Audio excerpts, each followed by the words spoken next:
Digital security act victims network সেটাকে represent করছি আজকে। এখানে আমাদের আহ্বায়কও আছে। তো আমাদের যেটা আলাপ সেটা হচ্ছে যে আমরা আসলে বাংলাদেশে কোনো নিবর্তনমূলক আইন চাই না।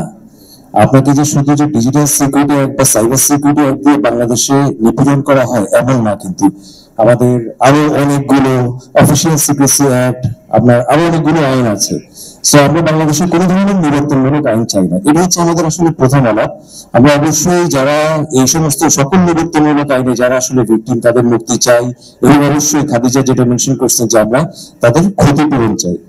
দ্বিতীয় আমাদের যেটা আলাপ সেটা হচ্ছে যে আমরা মনে করি যে আপনার যারা আসলে এই আইনগুলো দিয়ে বা এই আইনগুলোকে ব্যবহার করে যারা মানুষের মামলা করছেন বা যারা এগুলোর হুকুমের আসামি ছিলেন তাদেরও আসলে বিচার তদন্ত সাপেক্ষে তাদের বিচার এবং সাজা হওয়া উচিত।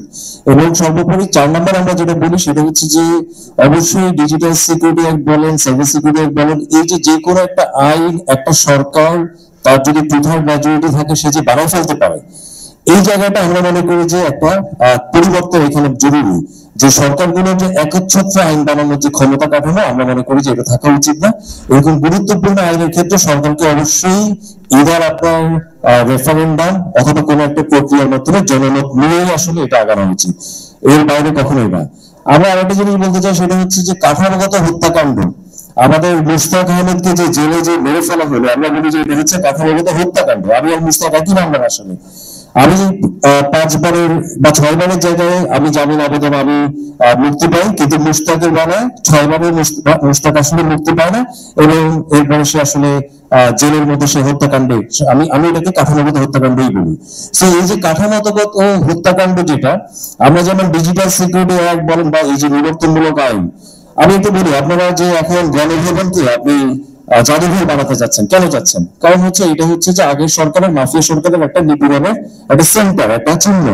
আমরা বলি যে নিপীড়নের চিহ্নকে আপনি জাদুঘর বানাবেন, কিন্তু নিপীড়নের যে টুল যেটার মাধ্যমে সে আসলে জুলুম গুলো করতো, এই যে আইনগুলো, এই যে র্যাব, এই যে ডিজিএফআই, এদেরকে সেই জাদুঘরে পাঠানো উচিত।